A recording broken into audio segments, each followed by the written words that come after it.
Today we will discuss about the third part of our system. Till now in our previous lectures we discussed about continuous versus discrete time signals, linear versus nonlinear systems, time variant versus time invariant systems, and instantaneous versus dynamic systems. In this lecture we will discuss about causal versus non-causal systems, then invertible versus non-invertible systems, and stable versus unstable system. So first of all let us know about what is causal and non-causal system. A system is said to be a causal or non-anticipatory if the output of system at any time depends only on the values of inputs at the present and past time of our time. Simply, for first condition for our signal to be a causal, we have to only check whether our system time depend upon uh, present input values or a combination of past input values. In causal system, it is not possible to get any output before we apply any input. जब तक हम कोई भी input apply नहीं कर रहे तब तक हम कोई भी आउटपुट जनरेट नहीं कर सकते. Third, a system is called non causal system if it is not a causal system. Now let us look of concept of past, present and future values कि हमें past, present और future values हैं तो ये क्या है हमारे पास. Suppose we have a system and this system has a input xt or xn depending upon nature of time whether continuous or discrete, and it is producing a output yt or yn, again continuous time output or discrete time output. Now we can have three type of input values. First values is present value. Present value is defined as xt when t is equal to 0. Past values of input are xt minus t naught, where t naught is our delay factor कि कितने से हमारे पास time delay हो रहा है. Then we can define our future values as xt plus t naught. Again t naught is our time advancement factor, कितने time से हमारे पास हमारा इनपुट एडवांस हो रहा है. Then we can have present value of output, that is y of t. Again past value of output denoted as yt minus t naught, and future value of our output, it is yt plus t naught. And after combining all these outputs, yt plus yt minus t naught plus yt plus t naught, the combination of output should be a function of our input.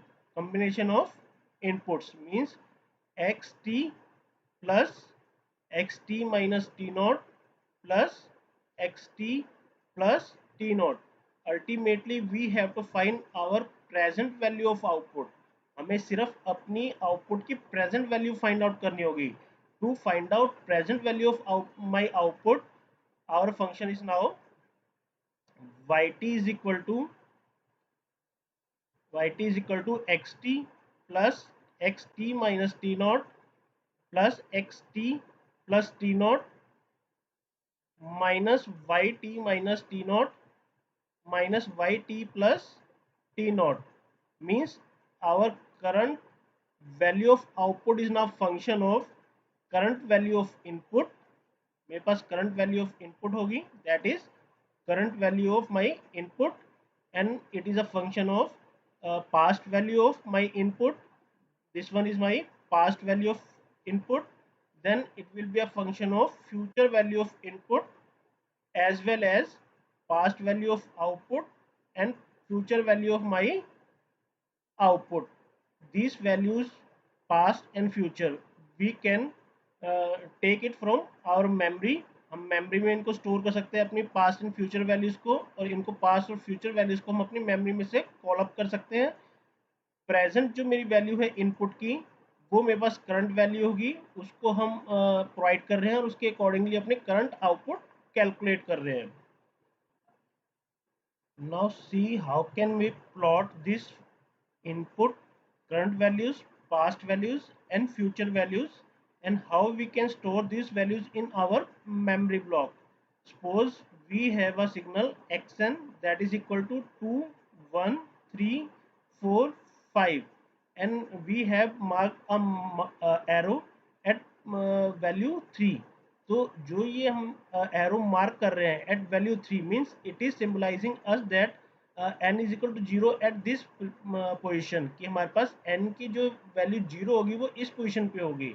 तो हमें अपने signal को जब tablet करना है तो हम check कर सकते हैं कि we are tabulating our signal n versus x of n.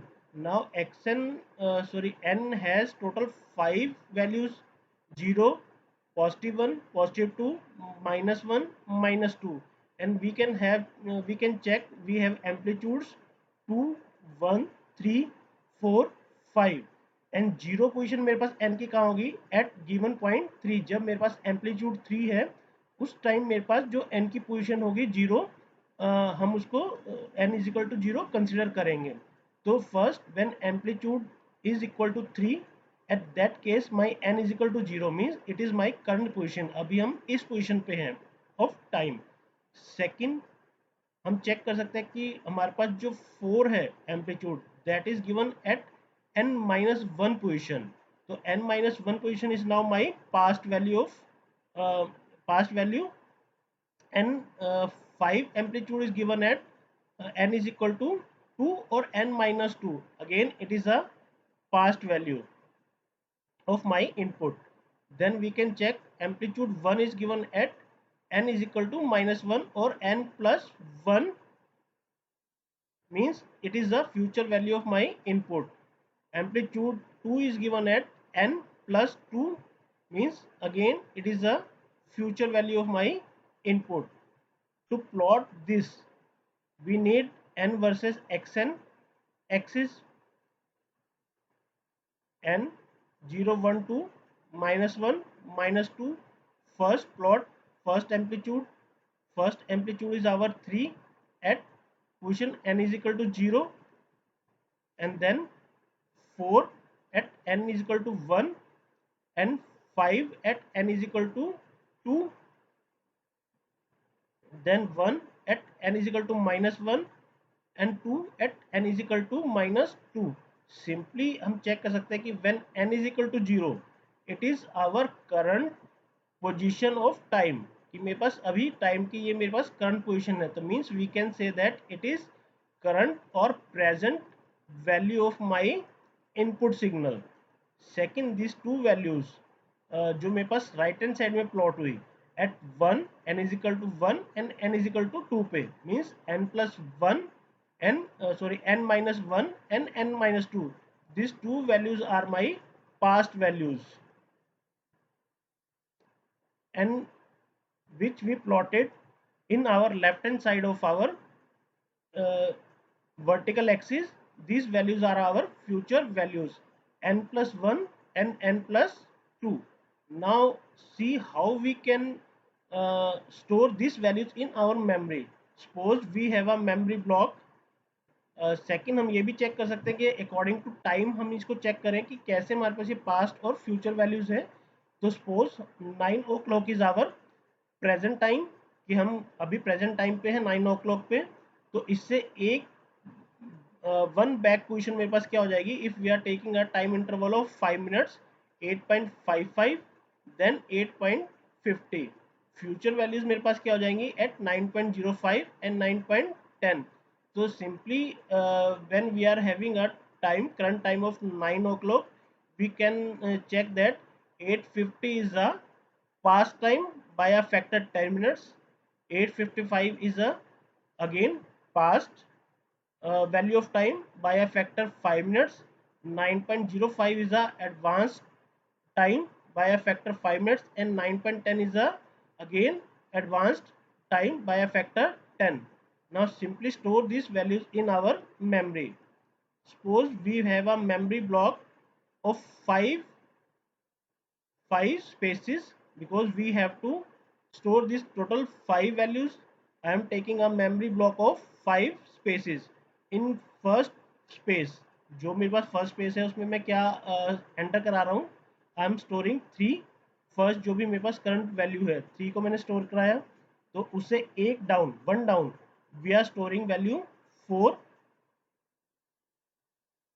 and after 2 down we are storing 5, and before or above 3 we are storing 1 and 2. Means if our current pointer is now at this current memory point 3, जहाँ पे हमने 3 को store करा है, अगर ये मेरे पास अभी करंट पोजीशन है कि जहाँ से मुझे अपना डाटा पिक करना है, तो suppose this one is my current value from current value of time from memory. We have to pick our data. Now if we have to pick 4, means we have to go by one position down in our memory. हमें अपनी memory में एक position down जाना पड़ेगा, तब हम अपने 4 को पिक कर सकते हैं. तो मीन्स ये मेरे पास क्या हो जाएगा, it is my past value. हम क्या चेक कर सकते हैं, it is current value minus one position. 5 को पिक करने के लिए हमें क्या करना होगा, 5 को पिक करने के लिए हमें करंट पोजीशन से 2 पोजीशन डाउन जाना पड़ेगा. तो means it is current position minus 2 position. और अगर हमें 1 पिक करना है मेमोरी से, तो हमें क्या करना होगा, we have to go current position plus 1 position. ये हमें बाय 1 पोजीशन अपवर्ड डायरेक्शन में जाना होगा. तो हमारे पास 1 को पिक करने के लिए क्या होगा, करंट पोजीशन प्लस 1. सेम हमें 2 को पिक करने के लिए क्या होगा, करना होगा, हमें current position plus 2 algorithm use करना होगा. And this two values are yet to come. ये दोनों वैल्यू अभी मेरे पास आई नहीं है, तो means these are my future values. और जो वैल्यूज मेरे पास पहले अकर हो चुकी हैं, तो those values are basically my past values. और हमें इनको अल्टीमेटली मेमोरी में स्टोर करना है according to occurrence of my values, past values, current values and my future values. तो इन टर्म्स ऑफ एन हम चेक कर सकते हैं कि 3 मेरे पास कहाँ पे है, n is equal to 0, then n minus 1, then n minus 2, n plus 1 and n plus 2. तो मैं अपनी कंप्लीट मेमोरी को in terms of my time samples अपना डिज़ाइन कर सकता हूँ कि मैं अपनी सारी वैल्यूज़ को अपनी मेमोरीज में स्टोर करा दूंगा. Same in case of input, हमें आउटपुट को भी अगर स्टोर कराना है तो हम सेम वे में अपनी आउटपुट्स को भी स्टोर करा सकते हैं. Now check how can we generate our output based on a given function, and we have to store these values in our memory. Suppose we have a memory block of 4 values. Simply हमें 4 value अपनी output की store करानी है for n is equal to 0, n is equal to 1, n is equal to 2 and n is equal to 3. और जो हमें given function है that is yn is equal to 2xn plus 2xn minus 1. तो means our output is a function of current value of my input. X n है, जो भी current value of input होगी उसको मल्टीप्लाई कर रहे हैं बाई 2, प्लस हमारी जो प्रीवियस वैल्यू है, previous value by a factor 1, x n minus 1. और इस प्रीवियस वैल्यू को और इस माई पास्ट वैल्यू को हम मल्टीप्लाई कर रहे हैं बाय अ फैक्टर 2. तो simply suppose when n is equal to 0, हमें y ऑफ 0 मिलेगा. तो हम लिख सकते हैं कि our y of 0 is equal to now 2 of x of 0. Put n is equal to 0 in our expression. 2x 0 minus 1. 0 minus 1 means 2x of minus 1 means previous value by a factor 1. तो simply हम check कर सकते हैं कि जो हमने अभी values ली थी, हमारे पास वैल्यूज क्या थी, 2 1 3 4 5. एट x ऑफ नोट हमारे पास इनपुट क्या थी, 3. तो हम अपनी इनपुट को यहाँ पुट कर सकते हैं 3. 2 मल्टीप्लाइड बाई 3 प्लस 2, एक प्रीवियस वैल्यू मेरे पास क्या थी, 1. सॉरी पास्ट वैल्यू मेरे पास क्या थी 4 when n is equal to 1 और n-1 पोजीशन पे मेरे पास। तो अल्टीमेटली मेरे पास y ऑफ नॉट क्या आ जाएगी, y of naught is my 14। Simply store this value at n is equal to 0 block of my memory. Simply store it at this position. Now we have to calculate y of 1 when n is equal to 1. Simply our expression is now what, 2 of x of 1, n को 1 put कर दें, plus 2 of 1 minus 1 that is equal to 0। Means कि अब मेरे पास जो past value हो जाएगी वो क्या हो जाएगी, 2 ऑफ एक्स ऑफ 0। ये मेरी अब पास्ट वैल्यू होगी for a case of y of 1 when n is equal to 1 के लिए हम कैलकुलेट कर रहे हैं। और मेरी प्रेजेंट वैल्यू क्या हो जाएगी इस केस में, x ऑफ 1। जिस वैल्यू के लिए हम आउटपुट कैलकुलेट कर रहे हैं n की, वो मेरी अब प्रेजेंट वैल्यू हो जाएगी। तो means y of 1 is now my present value of output, x of 1 is my present value of my input, x of 0 is now my past value of input। तो simply इनकी values हम put कर सकते हैं, 2 into 1 plus 2 into 3, simply 8। Again repeat कर रहा हूँ, मेरे पास इनपुट्स की वैल्यू क्या थी, मेरी इनपुट की वैल्यू थी 2 1 3 4 5। तो अकॉर्डिंगली हमारे पास जो आउटपुट कैलकुलेट होगी दैट इज 8। और इस 8 को हम मेमोरी ब्लॉक में स्टोर कर सकते हैं at a position when n is equal to 1। Simply 8 को हम यहाँ स्टोर कर देंगे। तो now we have to calculate for y of 2, 2 of x of 2 plus 2 of x of 1। x of 1 is now my past value, x of 2 is my current value, and y of 2 is my present value for my output। Simply put values, we will get output 6, store it at this position, n is equal to 2, and last value y of 3 is now equal to 2 of x of 3 plus 2 of x of 2। Simply after putting values, we have output y of 3 is 4, and we can store this y of 3 at this position when n is equal to 3। Simply store it at this position 4। तो अब यहाँ से हम क्या check कर सकते हैं कि अगर हम अपने सिग्नल्स को या आउटपुट रिस्पॉन्स को अगर हम प्लॉट करके चेक करते हैं, तो प्लॉट करके चेक करने पे हमारी अगर वैल्यूज प्लॉट हो रही है in between 0 to infinity, or means it is plotting in right hand side of my vertical axis। vertical axis से right hand side में अगर मैं अपने सिग्नल को प्लॉट कर पाता हूँ या अपने सिस्टम को प्लॉट कर पाता हूँ, means it is a causal system। simply a causal system is in between 0 to infinity, causal signal या causal system। अगर मैं अपने ग्राफ को प्लॉट कर पाता हूँ in between minus infinity to less than zero, अब यहाँ पे जीरो कंसिडर नहीं होगा, कॉजल में जीरो कंसिडर होगा प्रेजेंट पॉइंट, बट मेरे पास एंटी कॉजल के लिए जीरो कंसिडर नहीं होगा। तो we have to check if we are able to plot our signal और system in between minus infinity to less than zero. तो means this type of system is called anti causal system or anti-causal signal। If we are able to plot our signal for a complete range from minus infinity to positive infinity, in that case it is a non-causal signal। तो अगर हम example check करें causal signal का, तो causal signal का example हो सकता है x n plus x n minus n naught type में, मतलब आपके पास एक्स एन खाली सिग्नल है तब भी वो कॉजल है, x n plus x n minus n naught type में अगर मुझे सिग्नल गिवन है तब भी वो मेरे पास कॉजल सिग्नल या कॉजल सिस्टम होगा। बट एंटी कॉजल सिस्टम मेरे पास कब होगा, जब उसमें सिर्फ और सिर्फ x n plus n not term given होगी। Only in that case it is a anti causal system. But for a system to be a non causal, non causal होने के लिए मेरे पास सिस्टम में जो भी मेरा कॉजल सिस्टम गिवन है उसमें एक एडिशनल टर्म होनी चाहिए। और एडिशनल टर्म क्या होनी चाहिए, that additional term should be x n plus n naught. This factor should this factor is a must term for our expression. अगर हमारे एक्सप्रेशन में सिंपली ये टर्म गिवन है x n plus n naught, we can say that it is a non causal system. Anti causal type systems are basically all non causal systems. तो simply अगर x n मेरे पास system में given है any combination, x n plus n not. अगर x n plus n not मेरे पास given है तो means system is a non causal system. Second मेरे पास ये भी जो सेकंड एक्सप्रेशन है ये भी नॉन कॉजल होगा, x n minus two plus three x n plus one x x plus four.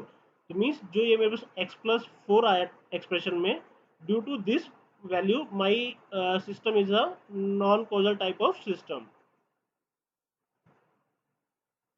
Now note these 3 points here. First, a register is an instantaneous or memoryless system because output Vt at any time is a function of register multiplied by current value of my current present value of my current. Simply a register is a instantaneous system. Second, a capacitor is a dynamic or with memory system because output Vt, current output Vt is equal to 1 by C integration of 0 to T it dt plus Vc 0 minus 1, means we have to store this future values. We have to integrate our current it from 0 to T, means we have to store some values of our future values of our current, and we have to store past value of our this vc0 naught. vc0 naught is basically what it is, a stored energy in our capacitor. हमारे capacitor में कुछ ना कुछ previously stored energy भी होगी, उसके बाद हमारे पास वो अपना कैपेसिटर एनर्जी स्टोर करना स्टार्ट करेगा। तो जो मेरे पास इनिशियली स्टोर्ड एनर्जी होगी वो मेरे पास past value of my energy है, तो उसको स्टोर करने के लिए भी मुझे कुछ ना कुछ मेमोरी रिक्वायर्ड होगी। तो फर्स्ट मुझे अपनी past value of voltage store करनी होगी, सेकंड मुझे अपनी फ्यूचर वैल्यू ऑफ इनपुट भी स्टोर करनी होगी। इनपुट मेरे पास इस केस में क्या है, करंट IT। तो इनकी वैल्यू को स्टोर करने के लिए मुझे मेमोरी रिक्वायर्ड होगी, तो means capacitor is a dynamic system. Third point two note here is all memoryless systems और instantaneous systems are basically causal systems। कि कोई भी मेरे पास instantaneous या memoryless system given होगा that is basically causal in nature, but converse is not possible। now in this question check whether given systems are causal और non causal systems.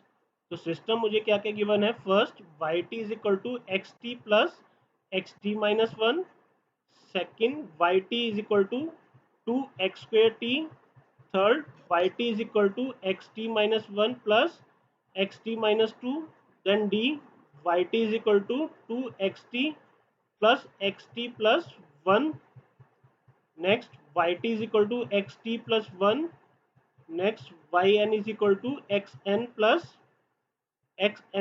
1, next yn is equal to x square n minus 1, then h yn is equal to 3 x of minus n, then last yn is equal to 1 by 2 n plus 1 summation k is equal to minus n to positive n x of n minus k।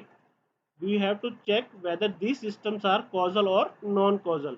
In first we can check that it is a causal system।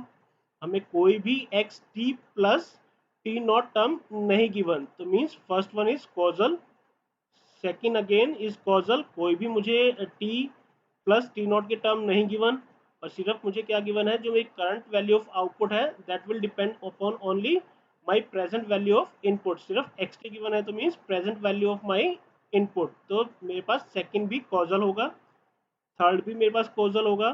Output मेरे पास किसके ऊपर depend कर रही है, past value of my input t minus one, and second again past value of my input at t minus two. Third one is fourth one is my non causal system. क्यों non causal है, क्योंकि इसमें मेरे पास x t plus one term आ गई। आपको simply check करना है कि किसी भी एक्सप्रेशन में अगर मेरे पास t plus t not term आ जाए, एक भी आ जाए, उसके कारण भी मेरा सिस्टम जो है नॉन कॉजल में कन्वर्ट हो जाएगा। Means d is my non causal system due to this term x t plus one.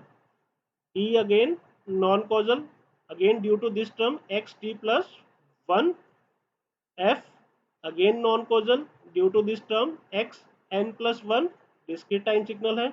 X n plus one आ गया मेरे पास, means system is non causal system. G causal, कोई भी n plus n not term नहीं given मुझे। Then next हम first इसको चेक कर लें, आई को। I is again my non causal system. Non causal क्यों होगा मेरे पास ये सिस्टम? बिकॉज मेरे पास जो के की वैल्यू है कहाँ से कहाँ वेरी कर रही है, minus n to positive n. तो मीन्स माइनस एन टू जो जीरो वैल्यूज होंगी वो मेरे पास क्या होंगी, माई फ्यूचर वैल्यूज। तो फ्यूचर वैल्यूज मेरे पास आ गई, तो means this one is a non causal system. H को चेक करें तो एच में मेरे पास डिपेंड करेगा वैल्यू ऑफ माइनस एन के ऊपर, कि मेरे पास जो वाई एन है that is equal to 3 of x of-n, it will be causal. कब कॉजल होगा? When our n is positive. अगर एन मेरे पास पॉजिटिव आता है तो y of n is my causal system. But हम चेक कर सकते हैं कि एन की वैल्यू कुछ भी डिफाइन नहीं है। अगर एन की वैल्यू डिफाइन नहीं है तो means n may be a negative also. N negative भी हो सकता है मेरे पास। अगर एन नेगेटिव भी हो सकता है तो means this signal is also a non causal signal. This is also a non causal signals. Next classification is inverse और invertible systems versus non inverse और non invertible systems. To understand concept of this inverse system, first take a system whose output is yt is equal to 3 of x of t। हमने simply एक system लिया जिसको हमने input provide की xt और इसकी output क्या आ गई yt, that is equal to x of 3 of x of t। Simply हमने सिस्टम क्या लिया, वैल्यू 3। तो अगर हम इसका कोई इनवर्स सिस्टम जनरेट कर पाए और हम उस इनवर्स सिस्टम को जब अपने मेन सिस्टम के साथ में सीरीज में कनेक्ट करें और जो हम final output second output check करें डब्ल्यू टी, वो अगर सेम आ जाए एक्स ऑफ टी जो भी हमने इनपुट दी थी, तो means this type of systems are basically called inverse systems, कि जिसका इनवर्स सिस्टम भी मेरे पास अवेलेबल होगा। जो मेरे पास गिवन सिस्टम था इसकी वैल्यू क्या थी 3, तो इसका इनवर्स सिस्टम क्या हो सकता है 1/3। तो सिंपली अगर सेकंड इनपुट की सेकंड सिस्टम की input 3 of X of T है, तो हम इस सिस्टम को अगर मल्टीप्लाई कर दें बाय 1/3, तो जो सेकंड आउटपुट आएगी that is 1/3 into Y of T which is equal to 1/3 into 3 of X of T. 3/3 cancel हो जाएंगे आपस में, तो फाइनल जो मेरी आउटपुट आएगी that is simply same as my input. जो भी हमने इनपुट दी उससे सेम हो जाएगा। तो मीन्स कि अगर हम किसी भी सिस्टम का एक इनवर्स सिस्टम बना पाए और उन दोनों सिस्टम्स को अगर हम सीरीज में कनेक्ट कर दें, तो जो हम इनपुट दें वही मेरे पास आउटपुट आए, इन that case it is a inverse system. अगर ऐसा ना हो तो means it is not a inverse system or it is a non inverse type of system. So simply a system is said to be invertible if an inverse of my given system is given or exit, otherwise system is said to be a non inverse system। तो simply example के through देखते हैं कि कैसे कौन कौन से system मेरे पास इनवर्स सिस्टम प्रोवाइड करेंगे और कौन कौन से मेरे पास नॉन इनवर्स सिस्टम होंगे।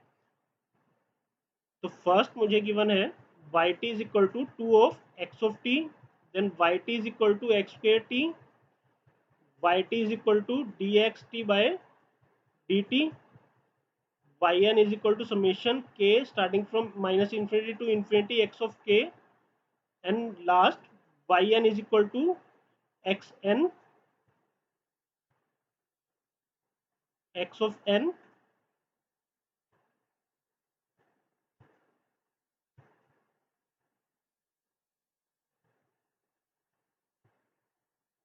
n minus 2।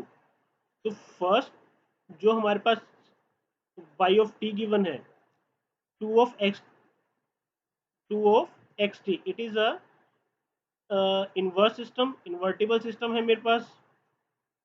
yt is equal to x square T मेरे पास नॉन इन्वर्टिबल सिस्टम होगा। yn is equal to x from minus infinity to infinity x of k मेरे पास इन्वर्टिबल सिस्टम होगा।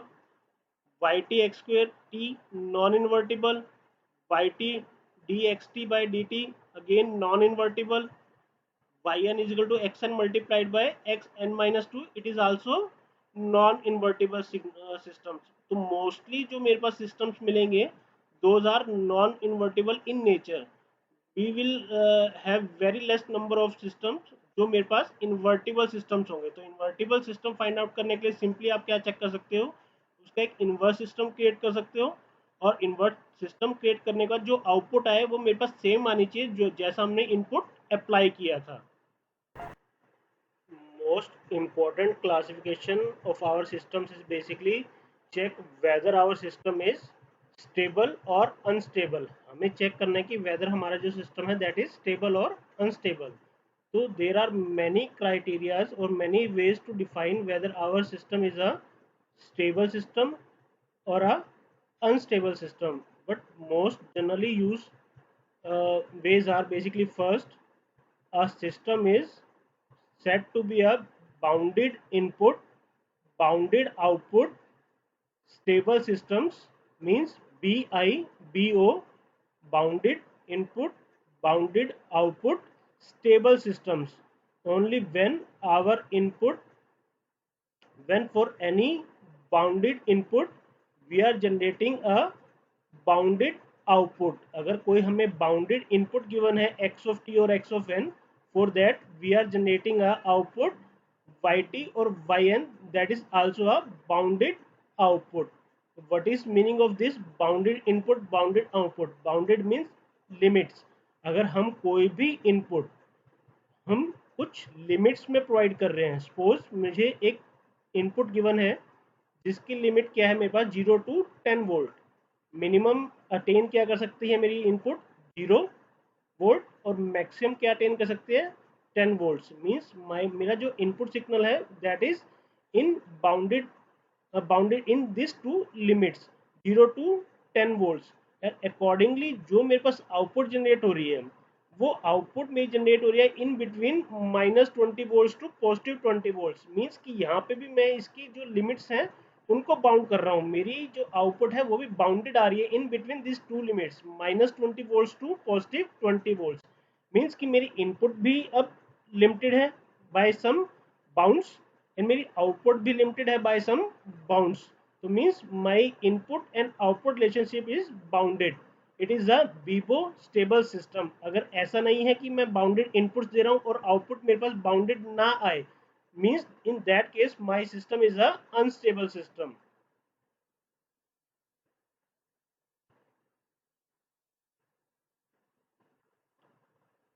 Second criteria to check whether our system is stable or not, we can check our stability of continuous time system according to Laplace transforms. According to Laplace transform भी हम stability check कर सकते हैं अपने system की, but Laplace transform के through हम सिर्फ continuous time domains की stability check कर सकते हैं. Suppose we have S plane, हमें एक S plane given है. एस प्लेन बेसिकली क्या होता है कि एस प्लेन मेरे पास real part plus imaginary part होगा. Real part is sigma, sigma plus j omega. अगर हमें कोई भी गिवन करेक्टरिस्टिक इक्वेशन गिवन है हमें कोई, तो हमें चेक करना है कि इस रेक्टेंगुलर प्लेन में, जो मेरा रेक्टेंगुलर प्लेन है sigma plus j omega S plane, तो मुझे इसके रियल पार्ट को चेक करना होगा. अगर इसका रियल पार्ट सिग्मा मेरे पास नेगेटिव आता है तो means my system is a stable system.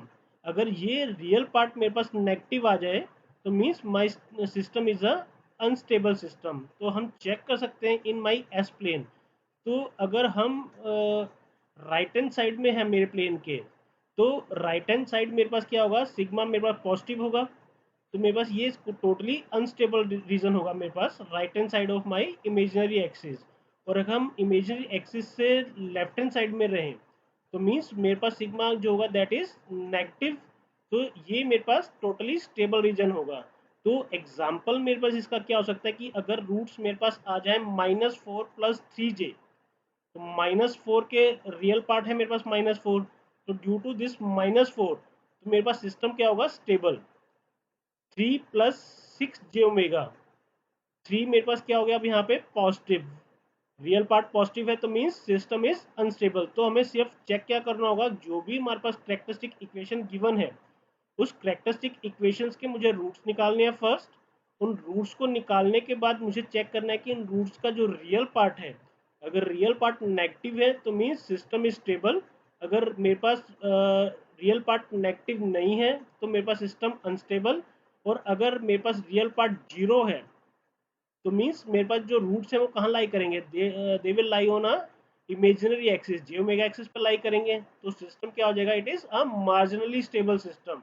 कि अगर थोड़ा सा भी वेरिएशन होता है सिस्टम में तो वो अनस्टेबल भी बन सकता है सिस्टम, और मेरे पास वो स्टेबल भी बन सकता है depending upon variation in my system.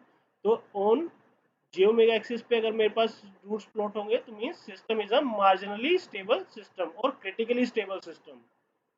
Third, हम चेक कर सकते हैं अपनी stability according to stability for discrete time systems. की डिस्क्रीट टाइम सिस्टम की स्टेबिलिटी हम चेक कर सकते हैं अकॉर्डिंग टू जेड प्लेन।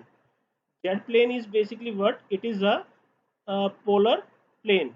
हमारे पास एस प्लेन रेक्टेंगुलर प्लेन होते हैं, और जो मेरे पास जेड प्लेन होगा that is a polar plane. Means कि अब मुझे जो अपने रूट्स हैं वो डिफाइन करने होंगे, whether these are inside this unit circle और नॉट। मुझे एक सर्कल क्रिएट करना होगा, और कोई भी पॉइंट जो है मेरे पास इस जेड प्लेन में हम उसको डिफाइन कर सकते हैं बाय मैग्नीट्यूड आर। हम उसका मैग्नीट्यूड ले लें आर, और हम एंगल ले लें कि मेरे पास एंगल वो कितना बना रहा है विथ हॉरिजॉन्टल एक्सिस। मैग्नीट्यूड कितना हो गया आर, और जो एंगल हो जाएगा मेरे पास वो हो जाएगा थीटा। तो हम जेड को डिफाइन कर सकते हैं, Z is equal to R E power J theta. अगर हम आर को 1 पुट कर लें तो मीन्स जो हमारा सर्कल बनेगा that is a unit circle. हम थीटा को कहाँ से कहाँ तक वेरी कर सकते हैं, फ्रॉम 0 टू 360। तो हमारा जैसे जैसे थीटा वेरी करेगा और आर की वैल्यू 1 है तो एक कंप्लीट सर्कल बनेगा, और इस कंप्लीट सर्कल को हम यूनिट सर्कल बोलेंगे। यहाँ पे we will call it as a unit circle. तो अब हमें चेक करने की जो हमारे पास रूट्स आ रहे हैं मेरे पास करेक्टरिस्टिक इक्वेशंस के, अगर वो inside this region, inside this unit circle आते हैं तो means my system is a stable system. तो मीन्स जो स्टेबल रीजन क्या होना चाहिए, inside this unit circle. Inside this unit circle है तो stable region, and outside this unit circle we have unstable region. तो करेक्टरिस्टिक्स के जो रूट्स है मेरे पास वो इनसाइड आ जाए तो स्टेबल सिस्टम, और आउटसाइड आ जाए तो अनस्टेबल सिस्टम, और ऑन द सर्कमफ्रेंस आ जाए तो अगेन मार्जिनरी सिस्टम और क्रिटिकली क्रिटिकल सिस्टम। तो तीन ही कंडीशन बनेंगी हमेशा, स्टेबल होगा सिस्टम, या अनस्टेबल होगा, या फिर क्रिटिकल स्टेबल होगा। क्रिटिकल स्टेबल मीन्स कुछ भी थोड़ा सा भी वेरिएशंस आ जाए सिस्टम में तो वो मेरे पास स्टेबल में भी कन्वर्ट हो सकता है, और मेरे पास वो अनस्टेबल में भी कन्वर्ट हो सकता है। Now some examples of stable systems: sine wave, cos wave, cos of omega t, sin of omega t, yn is equal to xn minus 1. This type of systems are basically stable systems. And unstable systems are t, t square, t cube, e की power 80, rising exponential है मेरे पास। These are basically unstable systems. अगर हम negative exponential लें e की power -80, that is also a stable system. कि हम चेक कर सकते हैं कि इन्फिनिटी पे इस एक्सपोनेंशियल की वैल्यू क्या होगी, जीरो। तो लिमिट्स मेरे पास क्या होनी चाहिए, जो मेरे पास डिक्रीजिंग एक्सपोनेंशियल है फ्रॉम 1 टू 0। और अगर मेरे पास राइजिंग एक्सपोनेंशियल है ई की पावर 80, तो इसकी लिमिट्स क्या हो जाएंगी, starting from 1 till ending at infinity. तो मीन्स इन्फिनिटी को ये अप्रोच कर रहा है, कोई भी सिग्नल अगर इन्फिनिटी को अप्रोच करे तो मीन्स दैट सिस्टम और signal is a unstable system और सिग्नल। तो हमें कभी भी अनस्टेबल सिस्टम्स रिक्वायर्ड नहीं होते। तो हमारा एम क्या होना चाहिए कि जो भी हम सिस्टम डिजाइन कर रहे हैं वो सिस्टम मेरे पास स्टेबल सिस्टम हो। सपोज आप मोबाइल यूज कर रहे हैं, मोबाइल में आप कोई एप्लीकेशन यूज कर रहे हैं, अगर वो अनस्टेबल एप्लीकेशन है तो क्या होगा, वो बार बार क्रैश होती रहेगी। आप जब भी म्यूजिक प्ले करना चाहें, सपोज म्यूजिक प्ले की ऐप है आपके पास, अगर आप म्यूजिक प्ले करें और वो बार बार क्रैश हो जाए, आपका म्यूजिक प्ले ना कराएं, तो वो एक अनस्टेबल ऐप हो गई, आप उसको यूज करना पसंद नहीं करोगे। आपका एम, हमारी किसी भी ऐप का या किसी भी सिस्टम का एम क्या होना चाहिए कि जिस एप्लीकेशन या जिस एम के लिए उसको हमने डिजाइन किया है वो एम या एप्लीकेशन मेरे पास प्रॉपरली अचीव हो, उसमें कोई भी इफ एंड बट्स ना आए। हम सपोज बाइक या कोई भी व्हीकल मूव कर रहे हैं और वो डिजाइंड है कि ये 100 किलोमीटर पर आवर की स्पीड तक तो कुछ भी वाइब्रेशन प्रोड्यूस नहीं करेंगी, बट आफ्टर दैट स्पीड अगर हम फर्दर एक्सकलेट करते हैं अपने व्हीकल को तो उसमें वाइब्रेशंस आनी स्टार्ट हो जाएंगी। Those vibrations are basically not required for a smooth operation. हमें स्मूथ ऑपरेशन के लिए वाइब्रेशंस रिक्वायर्ड नहीं है, बट हम डिफाइन कर सकते हैं कि अपने हमारे व्हीकल के पैरामीटर्स को कि अगर हम 0 to 100 किलोमीटर पर आवर तक की स्पीड को अगर इस बाइक को यूज करते हैं तो ये स्मूथ ऑपरेशन प्रोवाइड करेगी। आफ्टर दैट अगर आप इसको एक्सलेट करते हैं कि टिल जो मेरी मैक्सिमम स्पीड हो सकती है 120 या 140, तो इससे ज़्यादा अगर आप इसको करोगे तो आप एक रेड जोन वहाँ मार्क कर सकते हो कि इस जोन में अगर आप इसको यूज़ करोगे तो ये अनस्टेबिलिटी आपको प्रोवाइड कर सकती है। तो it is better not to use in that range जो आप रेड एरिया से उसको डिफाइन कर रहे हो। तो मैक्सिमम 140 है, 100 तक आप उसको स्मूथली यूज़ कर सकते हो, बट आफ्टर 100 to 140 वो स्मूथली आप उसको यूज़ नहीं कर पाओगे कि मेरी जो बाइक है या व्हीकल है वो अनस्टेबल परफॉर्मेंस मुझे दे सकता है। तो it is not advisable to use after this range 100 kilometre per hour. तो हमें हर एक सिस्टम को स्टेबल सिस्टम में कन्वर्ट करना होता है। For today signal classification is over. Thank you.